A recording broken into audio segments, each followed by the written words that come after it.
The entire plan was this. This was the entire plan. Let me explain.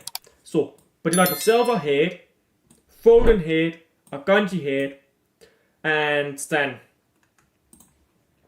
you're gonna have a player here, because they're playing in 4-4-2, right?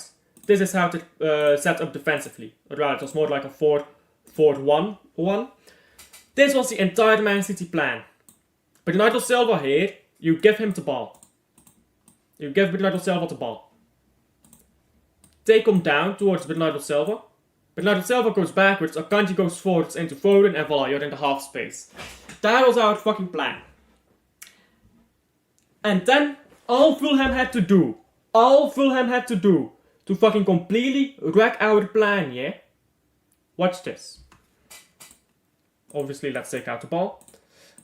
Fulham only had to place one defender extra. And that's all. Voila.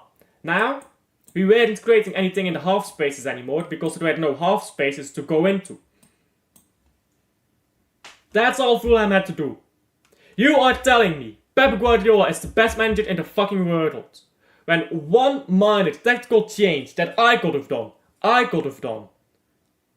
is enough to completely neutralize Man City as an attacking threat?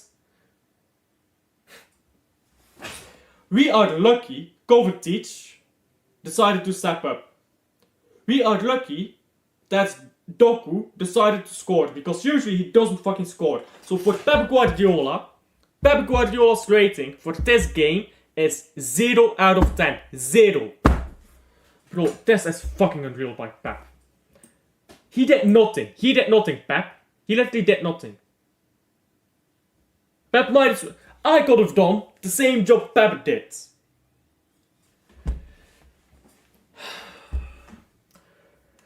It's only the first half of the season. But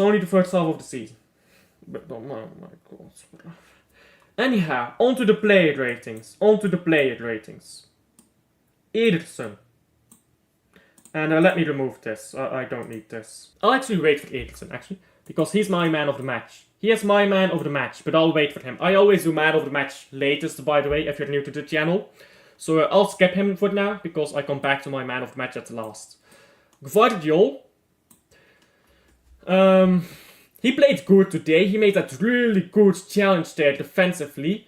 When the ball came into, I believe it's Traore, and Traore flicked on to Jimenez.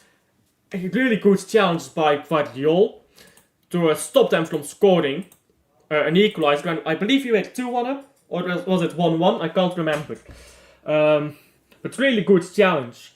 And I'll answer you in a second, Dacilt. Really good challenge by Gvardiol there. General play was just good. He was just comfy. So for Gvardiol, I'm giving an 8.5 out of 10.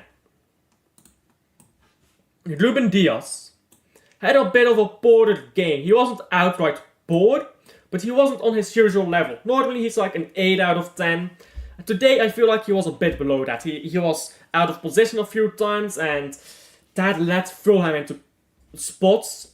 But I would also, and I'm not sure how fair it is, but I do blame Ruben Diaz in a small part for the goal by Andreas Pereira.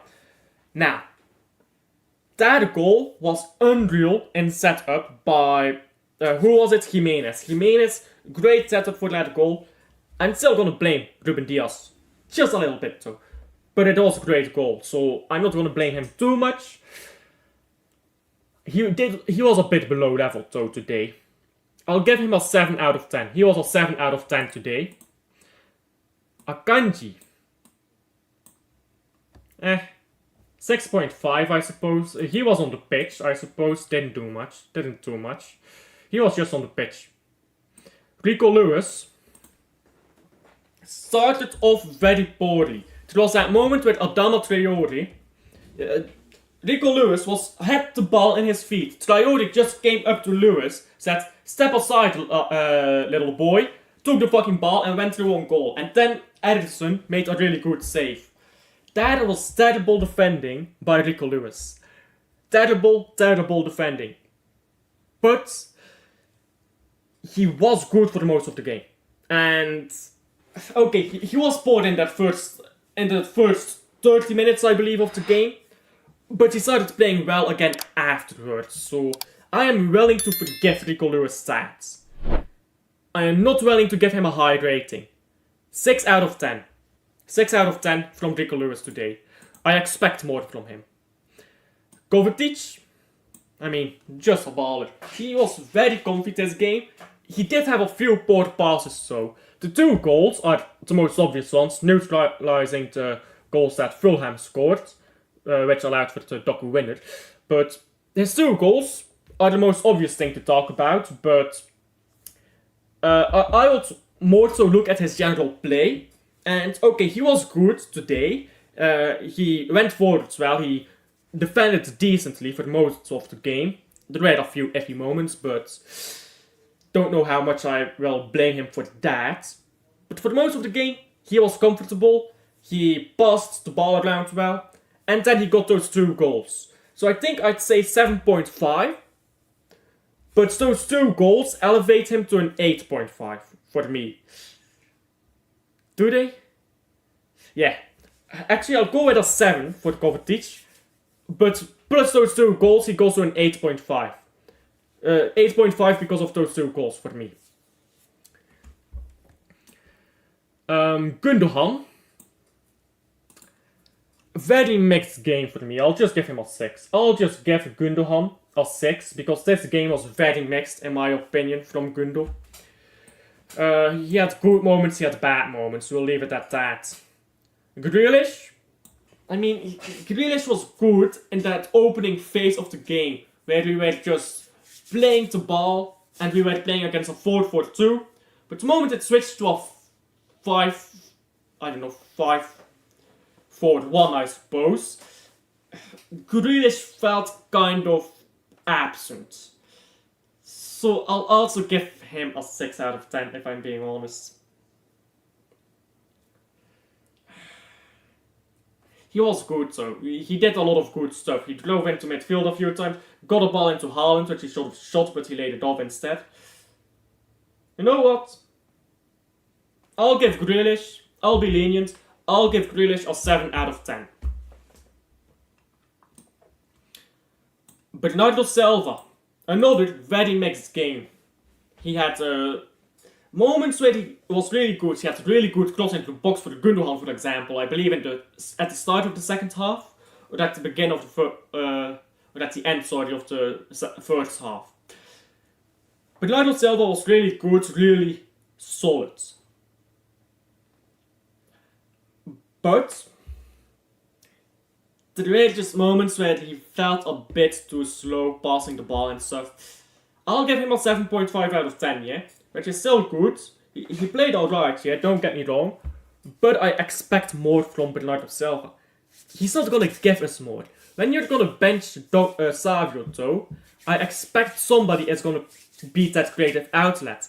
That was not Bernardo Silva today. He tried and he did well in his own regard, but he wasn't good enough for me to give him an 8, if I'm being completely honest. 10. Foden. Played really well, got the ball forward, got us moving in that first half. In the second half he dropped back a bit, did a bit less, but he was still really, really, really good in my opinion. He held control over the ball for most of the game, had a few shots, none of them were really good, but he had a few shots. He created a bit of... he had a few good corners as well. He created, and that was his job. He didn't get an assist for it, but he did create. And for that, I'll give him an 8 out of 10. 5 out of 10? No. Yes, 5 out of 10. Got no service and did absolutely no service to himself. So I won't use the excuse of, oh, he got no service. He didn't service himself. He was fucking useless. He was a fucking donkey on that pitch. Didn't help himself at all. Walker. At centre back, Kyle Walker played really solid. Not good, just solid. Now, for those who don't know, whenever I do player ratings, Players who start, I give a rating from 1 to 10. Players who come off the bench, I give a rating from 1 to 5. Kyle Walker deserves a 3 out of 5 for me. He wasn't great, he wasn't stirring the world ablaze. He was just solid. He did have a moment when he got beat by Traore, which led to another Ederson save. But we'll forgive him for that, because that was just a foot race and that is down to Pep Guardiola tactics. Then John Stones. Stones slotted in, was very comfy, helped us get control back over that ball and defended well. Defended well in the box and helped us get control over the ball in midfield when we really needed some control. He brought calm right when we needed it, so I'll give him a 3.5 out of 10. I think 3.5 is valid. Mateus Nunes might as well not have been on the pitch, 2.5 out of 10. He did nothing. What else can I say? 2.5 out of 10. Doku finished the game off with his goal, which makes him a quite impactful substitute if you ask me. But, well, Doku just played alright this game. He wasn't setting the world ablaze. That goal was really good though, but he played very well. I'll give him a 3.5 out of 10, made into a 4 by his goal.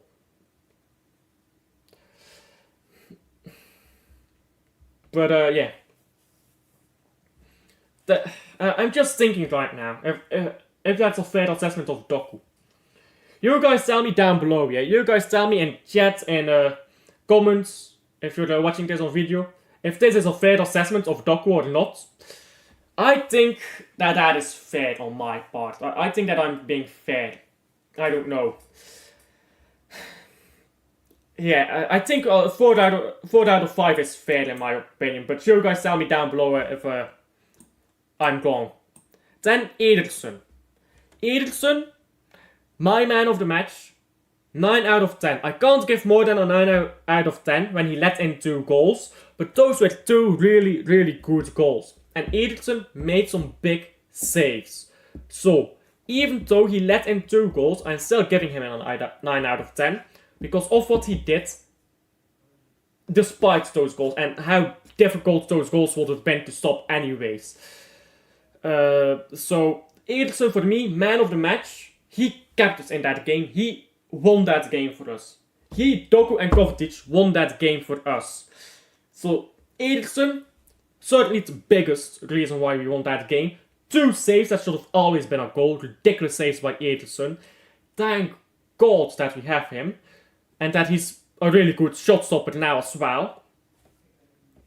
That game could have been sour for us. That could have really been a sour game for us. But Ederson kept us in it. So, I mean, what else can I say? He was just sublime. Passing as well, a few long balls, really good. Ederson is my man of the match, and I don't think anyone else deserves it. Now, before we end the stream though, or the video if you're watching this on video, let's check the Premier League table. Damn, Wolves got spammed again. Wolves is fucking shit this season. Wolves is getting relegated. Bye bye Wolves. Anyhow, Liverpool 1 point ahead of us. And we are ahead of Arsenal on goals scored. Bruh.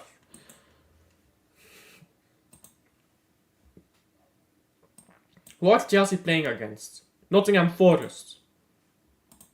Nottingham Forest tomorrow for Chelsea. Yeah, that's about what I expect really. I was getting cooked. When I said Chelsea is gonna be back this season. I was getting cooked. Now look at where Chelsea is. They're top 4 after 6 games played with a game in hand. Also, that doesn't mean much. If Aston Villa wins and Chelsea draws, I suppose then it doesn't mean anything, does it now? But I was getting cooked for saying that Chelsea might be back. Chelsea have been back so far. We'll see. We'll see at the end of the season. But anyhow, thank you guys for sticking along to the end of the stream here. I do see just one chat coming in. Let me answer that before I close off here.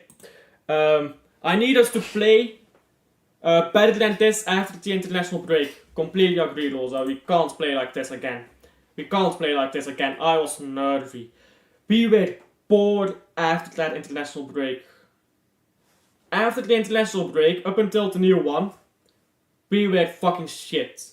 Let's hope that this flips the switch again and we're fucking world class, winning every game fucking 10-0, because I can't do this, bro.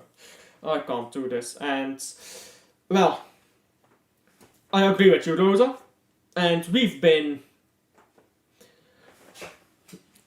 won, that's what matters. So, thank you to everyone who stuck along to the end. Like and subscribe if you haven't already. Get me to forget that, get me to 400. We're getting close to 400. Help me get to 400 subscribers, guys. I appreciate that a ton. And I'll see you guys on the next one. Bye.